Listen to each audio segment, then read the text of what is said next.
This is gonna be a very weird vlog.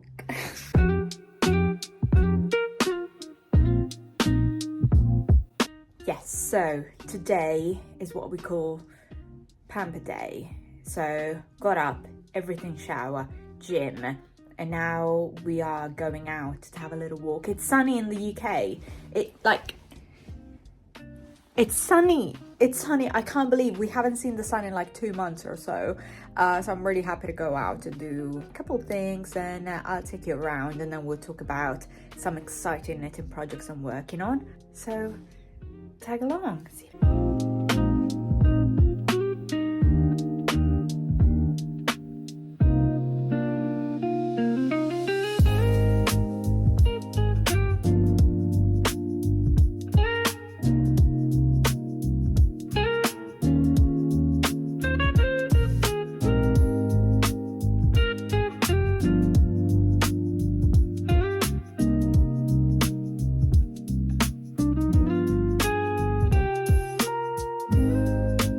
I want to show you quickly how the lace jacket is looking. The sun is going down and I'm really scared that this video will look like absolute trash, but we'll work with what we have.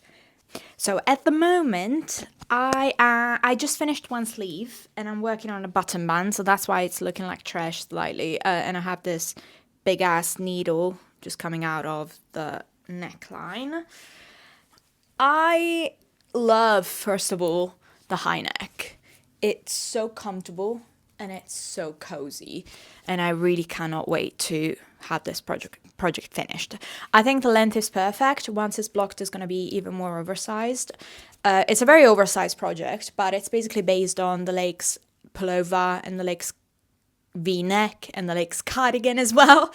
It's just a thicker weight to make it more like a jacket for like a half season.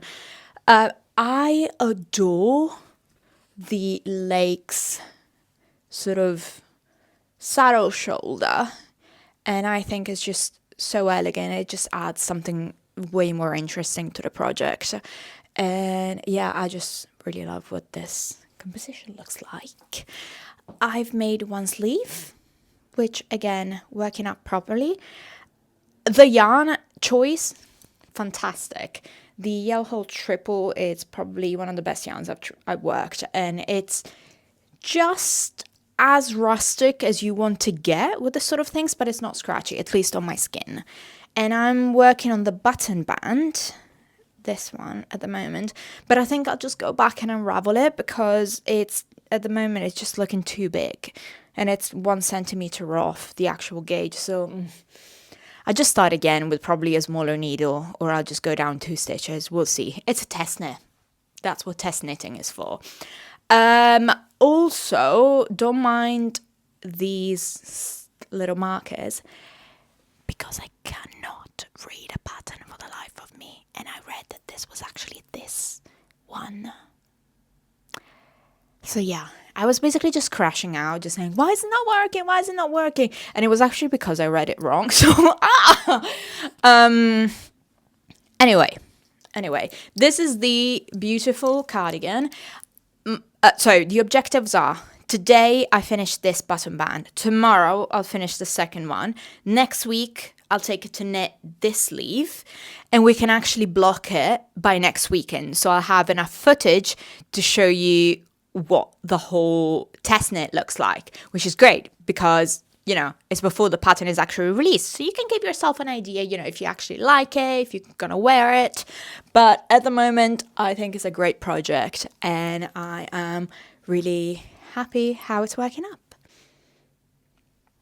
Oh, also forgot, I got my buttons, which I got in McCulloch & Wallace in central London, and we've got these buttons. So I wasn't sure if I wanted toggles with this or if I wanted normal buttons, but I think the toggles up here, it was going to be a bit too constrictive. So I got these, which are halfway because they're quite thick, but they're still normal buttons. And I think the color goes really well. Yeah, I'm very excited about it. I'm very excited about using these, and basically that is what it's going to look like. It's really elegant. and cannot wait to go on hikes with this or just wear it on a daily basis. It's stunning. Also, guys, I just found out that the 15 minutes of footage that I just shot, my microphone decided to turn off halfway. Not even halfway, like 3 minutes into it. So I'm gonna go back and record the whole thing again. Have a good weekend. Okay, well, let's start again and let's re-record this thing. I wanted to talk about my experience buying yarn in Copenhagen and my favorite stores and what happened. So I just stayed there for 2.5 days. It's very close to London, so I thought it was just really nice to have a little getaway, which, you know, it turned out to be really cold because I don't know if you read the news, but basically they had what is the coldest January in I think 20 years or so. So everything was completely frosty and iced, and we got to walk on the little lakes they have, which was really exciting. So yeah, it was extremely cold. So I'm really grateful that I brought some knitwear that I actually made, which was extremely cold, warm, and just kept me toasty throughout the days. First of all, favorite stores. There's tons of yarn stores in Copenhagen. The only thing that I would suggest, go on their websites. You can just go on Google Maps, select the ones that you're interested in. Go on the website and see what brands of yarn they carry, because most of them carry exactly the same yarn and they are in completely different areas of the city. Which, you know, if you're there for only a couple of days and you really want to visit and do, you know, touristy things, you don't really want to waste all this time just walking around town when it's really cold. My favorite two were, I'll put the names here. So the first one, is where I bought the majority of my yarn, just because I think it was early morning, there weren't many people around, I had time to browse, they were really nice, suggesting me things, and the stock was really good. It was a bit overwhelming choosing between brands and colours because, you know, it is kind of cheaper buying it there, especially with brands that you have in the UK or Europe as well. Because, you know, for Knitting for Olive, for example, that one is actually produced in Copenhagen itself, so which makes the production costs way lower than what you'd get in the UK. So, for example, I think it was probably half the price. One skein on merino went down to, I think it was something like £5, and same thing was for the mohair. It was £6 or something like that, and which are literally the prices you can get on their website if you get it imported. But yeah, which I really recommend just checking those brands out, and especially the brands that you cannot find in Europe. My favorite one was Yellhold, because I am a huge fan of rustic yarn. So something that keeps the stitch definition quite well, and I think it just gives something extra to the experience of making something from scratch, and that's why I got loads of it. So my first yarn that I picked, it's actually the, hang on, I have the label, it's this one, is the Dans Belsund, I think that's how you pronounce it, and I got it in this olive color. And it's a very cool toned olive, which is, I think it's stunning. It's going to look great. And I really want to pair this one up with a mohair just to add a bit of texture and softness. And I found this one from Ozetta. It's just a basic mohair, and I think it would look absolutely stunning with it. So the mohair is in the shade 67. And I think it's really nice. So I don't really know what I want to make with this yet, but I've had a look on the I think it's called the sweater number. I can't remember the number, but it's from My Favorite Things Knitwear, and that's the one that I found recommended the most for this kind of yarn, and I think it would look actually really cool. Only thing is, I'm happy to get recommendations from you guys if you have any, and yeah, just suggest me anything that would look nice in this color, because I am not too sure. I'm actually happy changing gauge and stuff like that. So let me know if there's anything that comes to your mind looking at this. But this is nice. I also wanted to try different weights of yarn, so that's why I got the rather. I'm trying to look for the label. I feel like no, got it, found it. Oh my god, we're in complete hell today. I think my body is just literally telling me, come the fuck down and go to bed. Because I'm sorry for swearing, but it's been literally the longest week I've had in a while.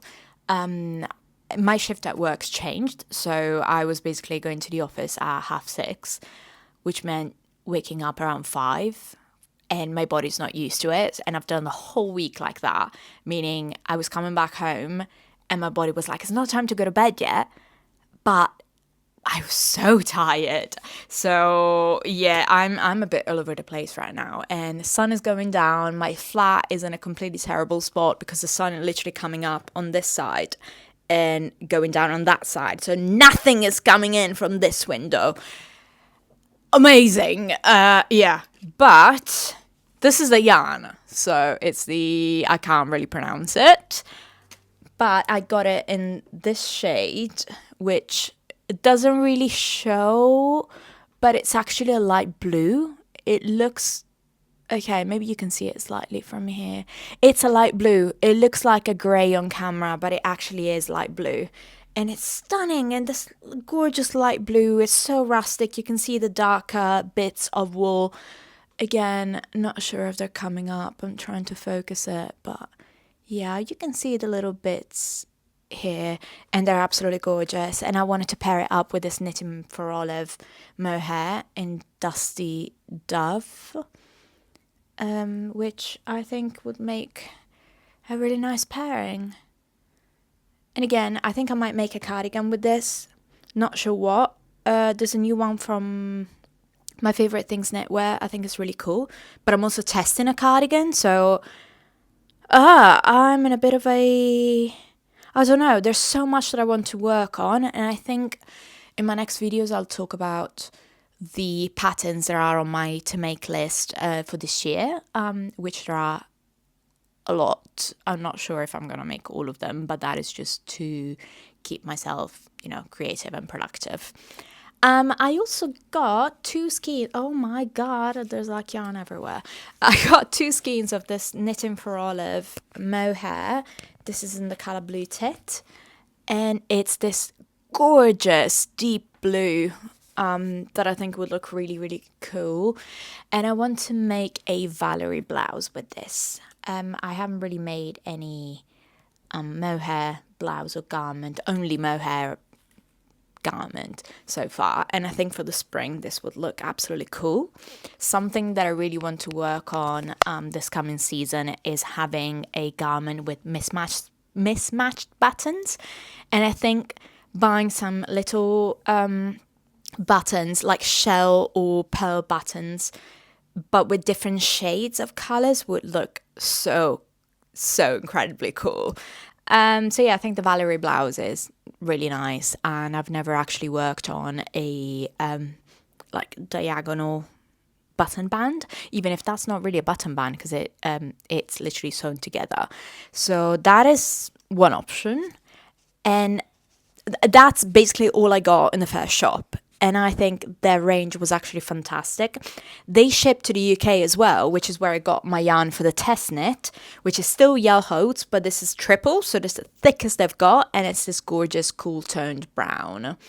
I'll show you what the test knit is looking like at the moment, but it's actually so incredibly exciting that I got to make something to test for one of my favorite designers. I think it just really proves that even if it's just a hobby, it's really nice to be rewarded with, and not really hobby, but just this creative path is.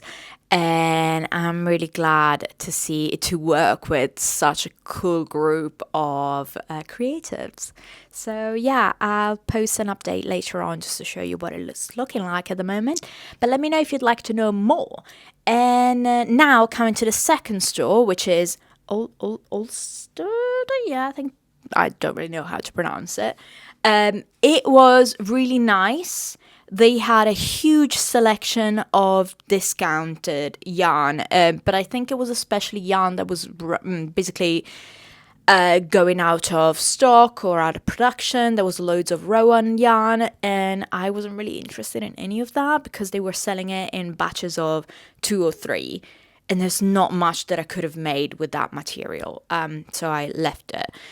And they also had tons of Gepard yarn, which, you know, stunning. It's really, really great, but you can find it everywhere in the UK. They just had more colors to choose from, which was the best part, to be fair.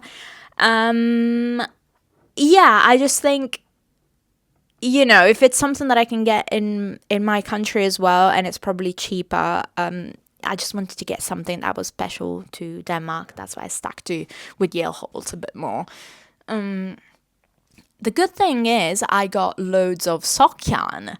It's just something that I just got into, and I really want to learn all the techniques first before actually committing to a proper expensive sock yarn or those beautiful colorwork yarns that I've got so many saved on Ravelry. But I got one of probably the most beautiful yarn that I've ever seen. It's this one here. It's absolutely stunning. It's from Hedgehog Yarns. This is their own sock yarn, and it's in the color, I think it's Dragonfly, and I'm making a pair of socks in this. It's really, really soft. I think I could have sized down with needles, but then again, I was already at like 2.25, so I'm using a pair of shorties, which are lifesavers if you hate magic loop or the double pointed needles, which I despise. But yeah, that is something I'm working on. It's my handbag project, so I just keep it in my handbag when I'm on public transport or at work, or on, you know, I just keep it with me. And the second one I got is actually one that's a bit thicker, so just for my more wintry socks, and it's this one. This is the Mondim by Rosa Pomar. It's a beautiful Portuguese yarn that we don't have in the UK, and I've always wanted to try. I really like the shade. I mainly wear cool toned or blues and greens and pinks, and I think this would look so awesome with like a pair of loafers during even just spring or summer. So that is something that I will work on. But yeah, that was basically all the yarn that I got in Copenhagen, and it doesn't seem like it, but it's a lot. I got sweater quantity for both this and this, but I'm more than happy to hear your thoughts and your experiences as well. If you've been to Copenhagen to get some yarn shopping, let me know. Those are my 2 favorite shops. The other ones, I feel like they carry the same amount of probably brands, but they're either further away or, you know, they just had less choice in color. And bear in mind that if you're really interested in something, you can always have it shipped to your own country, especially with the Summer Fluger shop. I've already tried it and it works wonderfully. I think there's something special about buying yarn in holiday places because it just holds the memory of when you bought it. And, you know, when you hand knit a garment, it's going to be, it will last for a long time, hopefully. And if it does, you know, you're always carrying a memory with you. And I'm really happy that I was there with my partner and he helped me choose the colors. And bless him, he's just stayed in that shop for kind of like 1 hour or even more, just choose everything and see all the options and touching all the fabrics. It was really good, and I really like the holiday. I will carry on working on my sweater right now on the test knit, and I will update you on what it's looking like. I just need to unravel that button band, and I'll keep you posted. It's a very gloomy day outside, and there's nothing better than just cuddling up on the sofa with some warm tea or coffee, and yeah, just enjoying a slow life.